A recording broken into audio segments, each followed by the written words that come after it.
Anda masih bersama kami dalam IDX Second Session Closing dan juga masih dengan Ibu Ellen May, founder Ian Trade dan Ellen May Institute. Bu Ellen, pertanyaan-pertanyaannya kita kembali bahas begitu ya. Tadi ada Pak Burhan di Bekasi yang menanyakan Pegas dan juga WSBP. WSBP ini bagaimana kemudian analisisnya, Bu Ellen? WSBP masih strong uptrend. Dalam jangka pendek dia bisa menuju ke level 334. Hanya saja akhir-akhir ini saya justru mulai mewaspadai saham yang naik terus gitu. Jadi mungkin kalau udah punya bisa tinggal nge-hold aja. Kalau belum punya jangan terlalu agresif masuk. Karena saya lihat WSBP ini dia udah naik terus dari bulan November.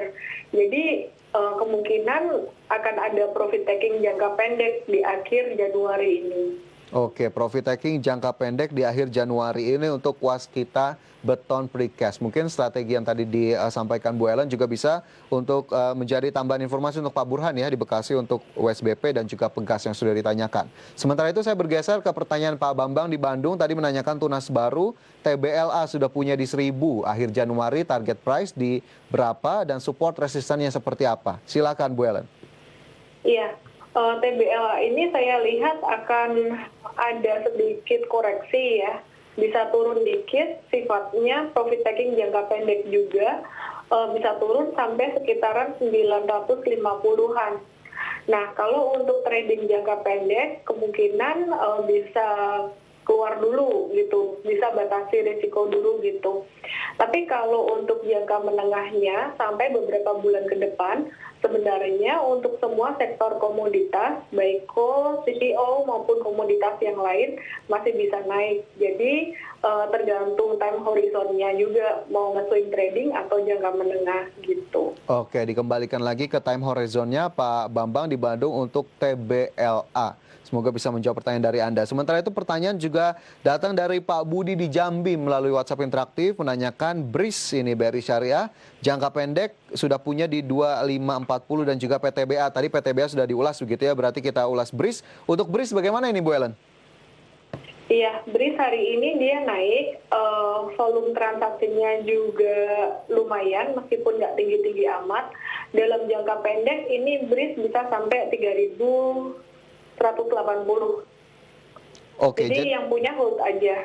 Oke, kalau untuk yang belum punya, kalau naik baru mau beli agak-agak telat ya. Jadi untuk yang belum punya ada level yang bisa ditunggu atau tidak ini Bu Ellen? Lebih baik ke BBKP aja kalau belum punya. Oke, baik. Jadi ada pilihan lainnya begitu ya. Sementara untuk yang sudah punya silakan di hold tadi karena memang ada potensi bahkan menyentuh level 3000 ya Bu Ellen ya. Untuk BRIS. Pak Budi di Jambi itu tadi jawaban langsung dari Bu Ellen untuk BRIS yang sudah punya di 2540. Sementara itu pertanyaan juga diajukan oleh Pak Kevin di Jakarta menanyakan saham Unilever. Tidak menyebutkan portofolionya sudah punya di berapa, tapi yang ditanyakan 3 hingga 6 bulan ke depan ini seperti apa analisisnya? Bu Ellen. Ya, jadi untuk perusahaan sektor consumer goods ini masih agak lambat. Kenapa? Karena big fund atau fund manager mereka juga lebih suka perusahaan yang turnaround story terdampak COVID dan akan mengalami recovery. Contohnya properti, banking, construction yang disupport oleh pemerintah juga dan juga retail gitu. Jadi kalau untuk consumer sendiri, Unilever bukan perusahaan yang jelek secara fundamental, hanya aja agak lambat. Kalau 3-6 bulan ke depan gimana? Bisa naik, kemungkinan naiknya sampai level 8.000. Oke, masih bisa naik meskipun pergerakannya lambat untuk Unilever mewakili sektor consumer yang ditanyakan oleh Kevin di Jakarta. Kemudian ada pertanyaan juga diajukan Ibu Nia di Bekasi. Ini menanyakan saham IMAS, IMAS sudah punya di 1510. Ini bagaimana kemudian sarannya untuk Ibu Nia yang sudah punya IMAS? Bu Ellen. Hold dulu aja IMAS-nya selama dia di atas level 1415, jadi itu supportnya. Sekarang dia lagi konsolidasi. Perkiraan saya dia bisa breakout dari angka 1600. Kalau dia breakout itu naiknya bakalan kencang. Oke, jadi 1.600 ini Bu Nia bisa menjadi target selanjutnya untuk IMAS yang sudah punya di 1510 hold disarankan untuk Ibu Nia. Sementara pertanyaan lain dari Lukas di Tangerang ini Bu Ellen menanyakan saham Kimia Farma KF hold ataukah di sell untuk besok, sudah beli di 4.200 Bu Ellen. Profit taking dulu deh. Oke. Kenapa ini akhirnya ada profit taking yang disarankan? Udah mulai slowing down dalam jangka pendek. Karena kalau dia slowing down lagi, turun lagi, bisa langsung ARB gitu. Oke. Jadi Volatility-nya sangat ini banget, labil. Labil sekali. Apakah kemudian ini akan bertahan volatilitasnya dalam jangka yang mungkin lebih panjang lagi, Bu Ellen? Kalau saya lihat dia mungkin konsolidasi dulu, turun sekitaran 1-2 mingguan, habis itu naik lagi. Oke, konsolidasi terlebih dahulu ya. Ini sepertinya terlihat untuk Kimia Farma. Boleh saja untuk langsung dieksekusi ataupun mungkin sudah punya horizon sendiri. Pak Lukas di Tangerang yang menanyakan KF, apakah rekomendasinya tadi sudah cocok atau tidak? Silakan saja. Kemudian saya ingin ke Rikza, ini mohon maaf jika saya salah membaca. Rikza di Jakarta ingin bertanya untuk UNTR, United Tractors, untuk jangka menengah hingga panjang apakah menarik? Sudah punya di angka 26.200. Bu Ellen, untuk UNTR. Tadi punya di angka berapa? 26.200. Hold aja dulu. United Tractors ini supportnya di angka 25.800. Selama di atas itu hold dulu. Karena apa? Secara fundamental di Tiongkok itu perekonomian sudah sangat membaik sekali. Jadi permintaan untuk batu bara dan alat berat juga meningkat. Dan juga ini masih musim dingin, permintaan batu bara juga masih naik gitu. Oke.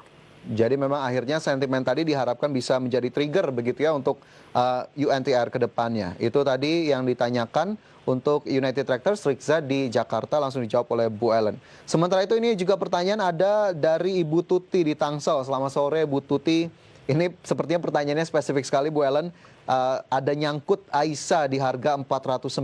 Bisa minta analisanya apa yang harus saya lakukan? Silakan Bu Ellen, boleh diberikan sarannya. Out dulu aja ya, karena ini Aisyah kalau saya perhatikan volume transaksinya semakin kecil. Takutnya nanti likuiditasnya benar-benar jadi hilang banget gitu. Oke, jadi di off dulu saja begitu yang mungkin bisa dilakukan saat ini.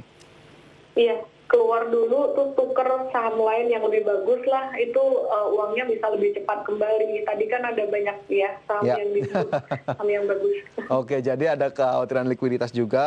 Silakan saja Bu Tuti, mungkin bisa menjadi saran juga untuk Anda. Mungkin ada strategi yang bisa dilakukan terkait portofolio yang satu ini. Baik, itu untuk Ibu Tuti. Sementara dengan Ibu Fani ini menanyakan sahamnya cukup banyak sepertinya. Bu Ellen, ada Excel, BNI, JSKY, dan juga Friend. Tapi mungkin waktu kita tidak cukup, saya mungkin tanya ke Excel dan juga BNI saja. Excel seperti apa ini? Dia masih konsolidasi, supportnya di 2.700, bisa di hold. Kalau Friend sebaiknya keluar ya, kenapa? Karena faktor likuiditas. Sama seperti Aisyah tadi. Untuk JSKY saya juga nggak sarankan, sebenarnya bukan alasan naik atau turun, tapi alasan likuiditas.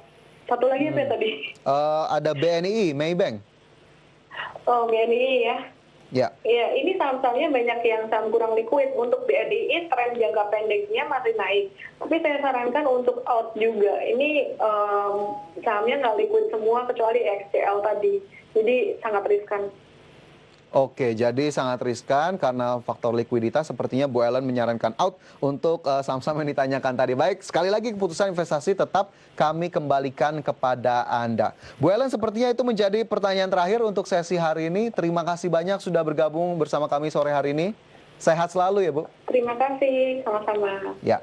Dan pemirsa, itu tadi perbincangan kami dalam IDX Second Session Closing. Semoga bisa menambah informasi dan tentunya bisa membantu Anda dalam berstrategi di investasi pasar modal Indonesia. Kita akan jumpa esok hari pukul 15 waktu Indonesia Barat hanya di IDX Channel, your trustworthy economic business and capital market channel. Saya Fajar Royong, terima kasih. Sampai jumpa.